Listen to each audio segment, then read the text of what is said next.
Halo semuanya, kembali lagi bersama saya di channel Putu Surya. Ya, di video kali ini saya akan membahas lagi sebuah alur cerita film yang diangkat dari kisah nyata yang berjudul Sully. Film ini berkisah tentang aksi heroik dari salah seorang pilot maskapai US Airways yang terpaksa melakukan pendaratan darurat di tengah sungai Hudson di pusat kota New York, Amerika Serikat. Dari kejadian ini, tidak ada satupun korban jiwa. Kejadian yang terjadi di bulan Januari 2009 ini membuat Kapten Sully dijadikan ikon keselamatan penerbangan. Penasaran kan dengan filmnya kayak gimana? Bagi kalian yang belum subscribe channel ini, bisa di-subscribe dulu dan jangan lupa mengaktifkan lonceng notifikasinya agar kalian tidak ketinggalan video terbaru lainnya.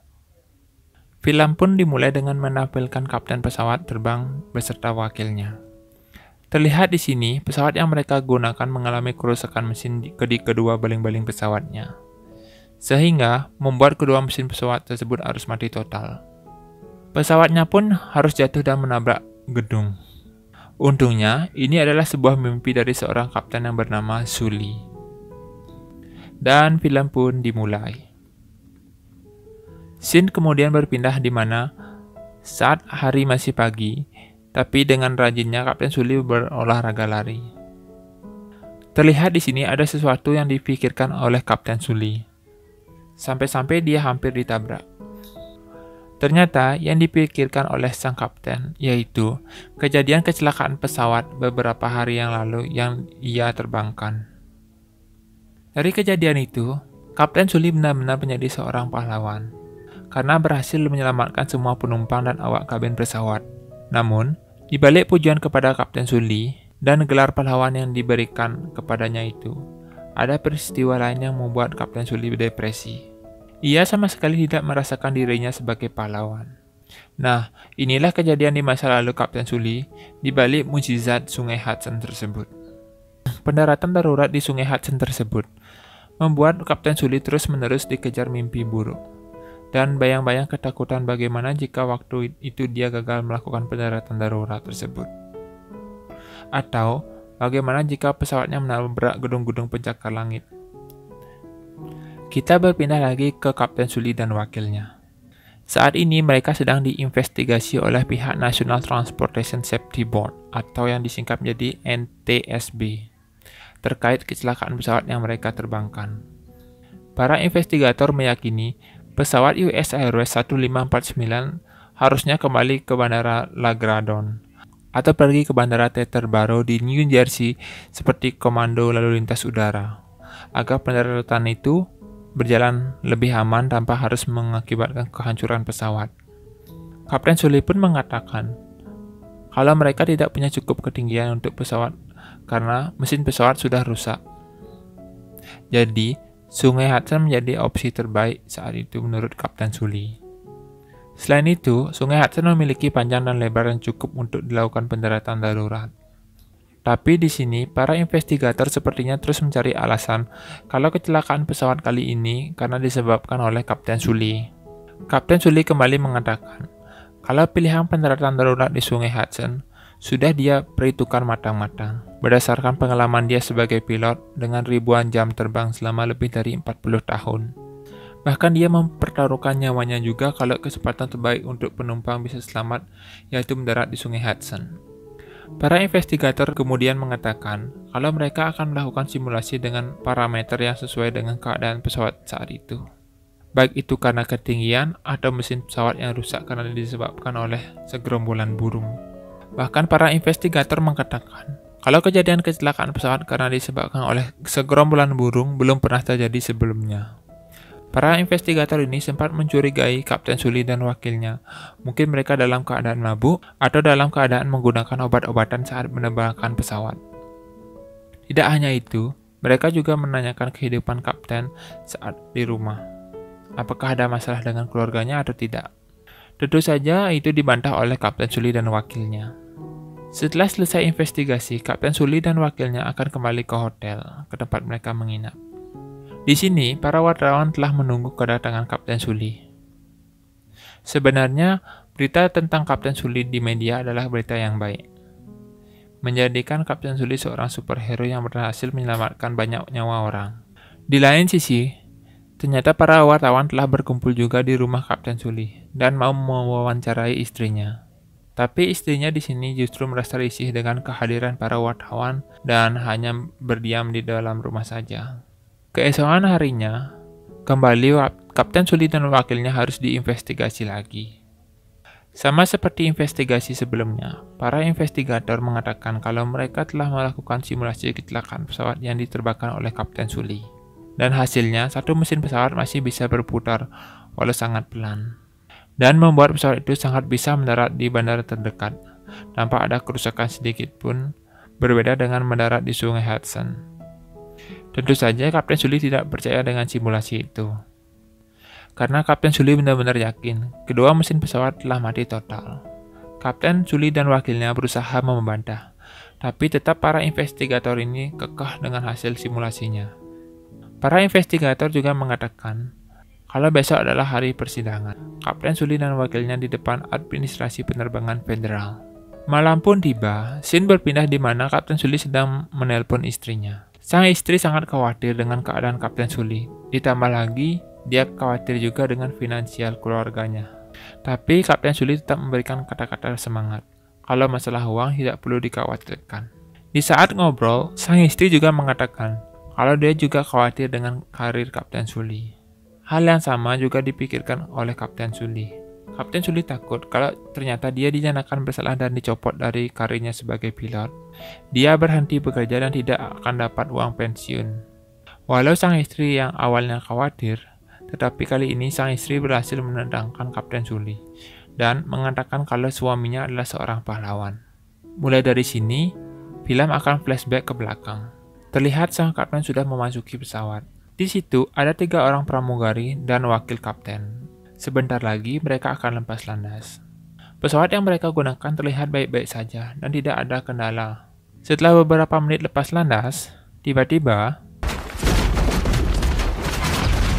akibat dari burung-burung ini pun membuat 2 mesin pesawat rusak dan mati total. Para penumpang mulai terlihat panik. Tapi dengan hebatnya, para pramugari berhasil menenangkan para penumpang. Di kokpit pesawat, Kapten Suli mencoba menghubungi menara komando untuk meminta bantuan. Menara komando mengatakan agar Kapten Suli melakukan pendaratan darurat di Bandara LaGuardia. Tapi karena mesin pesawat yang mati, sang kapten mengatakan kalau dia akan melakukan pendaratan di Sungai Hudson. Setelah mengatakan itu, pesawat Kapten Suli pun langsung hilang dari radar. Dengan cekatan, orang yang menerima telepon dari Kapten Suli langsung menghubungi kapal atau helikopter yang berada di dekat koordinat pesawat Kapten Suli. Benar saja, ada sebuah helikopter yang menerima pesan itu dan melihat kalau pesawat sudah sangat dekat dengan sungai. Orang-orang yang ada di menara komando pun terlihat sangat putus asa. Karena kalau mendarat darurat di atas sungai pasti membuat pesawat menjadi hancur. Scene kemudian berpindah lagi saat Kapten Suli masih muda. Kapten Suli dulu pernah mengalami hal yang serupa, kerusakan mesin pesawat saat dia sedang terbang. Tapi waktu itu pesawat yang dia gunakan adalah pesawat jet. Dan beruntungnya lagi, Kapten Suli bisa berhasil mendaratkan dengan selamat saat itu. Kita berpindah lagi. Sekarang, pesawat yang dibawa oleh Kapten Suli ketinggiannya semakin pendek. Para pramugari di dalam pesawat terus memperingati para penumpang dengan bertahan dengan menundukkan kepala ke bawah. Para penumpang sangat ketakutan, dan pesawat akhirnya melakukan pendaratan di atas sungai. Pendaratan cukup bagus yang dilakukan oleh Kapten Suli. Semua yang ada di dalam pesawat terlihat baik-baik saja. Setelah pendaratan darurat itu, air kemudian masuk ke dalam pesawat. Di sini terlihat semua kru pesawat sangat profesional walaupun dalam keadaan darurat. Mereka masih terlihat tidak panik dan terus mengarahkan penumpang. Beruntungnya di sini ada sebuah kapal feri yang melintas dekat situ. Kapal feri ini langsung menuju ke arah pesawat tersebut dan berhasil memindahkan penumpang pesawat ke dalam kapal. Kapal bantuan lain pun sudah menuju ke situ. Di sini juga menunjukkan, walaupun terlihat semua penumpang sudah berhasil keluar dari pesawat, tapi Kapten Suli tetap masuk ke dalam pesawat dan memeriksa apakah semua penumpang benar-benar telah keluar dan tak ada lagi yang tersisa. Setelah memastikan tidak ada lagi orang dalam pesawat, Kapten Suli pun menjadi orang terakhir yang keluar dari pesawat itu. Setelah semua penumpang berhasil dievakuasi ke dermaga, di sini Kapten Suli meminta rekannya yang lain datang ke situ untuk memastikan kembali 155 orang penumpang dan seluruh awaknya apakah semua ada atau tidak. Keesokan paginya, hari yang mendebarkan bagi Kapten Suli dan wakilnya. Tibalah Kapten Suli di gedung administrasi penerbangan federal untuk mengikuti persidangan. Sebelum masuk ke ruangan, Kapten Suli menelpon sang istri, yang masih tidak percaya kalau suaminya masih bisa selamat dan bahkan menyelamatkan 155 orang penumpang di pesawat itu. Akhirnya Kapten Suli dan wakilnya berada di ruangan persidangan. Bersama para investigator dan anggota administrasi penerbangan federal, para investigator kemudian menunjukkan hasil simulasi pesawat yang berhasil sampai di kedua airport terdekat dari posisi pesawat Kapten Suli saat itu. Di sini, entah kenapa saya melihat kenapa para investigator ini terus-menerus mencari-cari kesalahan dari Kapten Suli dalam penerbangan ini. Aneh sekali.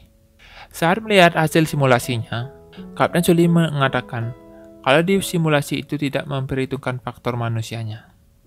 Dalam artian, orangnya yang ada di dalam simulasi itu hanya melakukan perintah saat mesin pesawat mati, maka mereka langsung menuju ke bandara terdekat.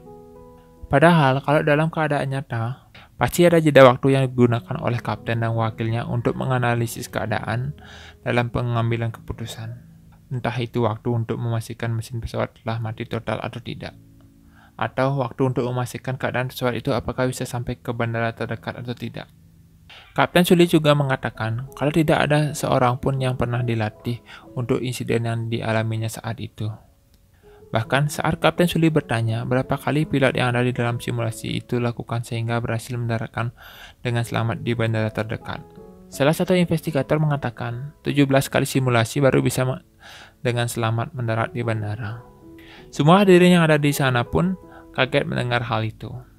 Setelah mendengar pernyataan Kapten Suli, kemudian para investigator memberi jeda waktu 35 detik waktu respon pilot dalam simulasi setelah burung-burung merusak mesin pesawat. Saat simulasi kembali dijalankan, hasilnya pesawat tidak bisa sampai ke bandara dan justru akan membuat pesawat hancur. Para investigator pun langsung ke naskah.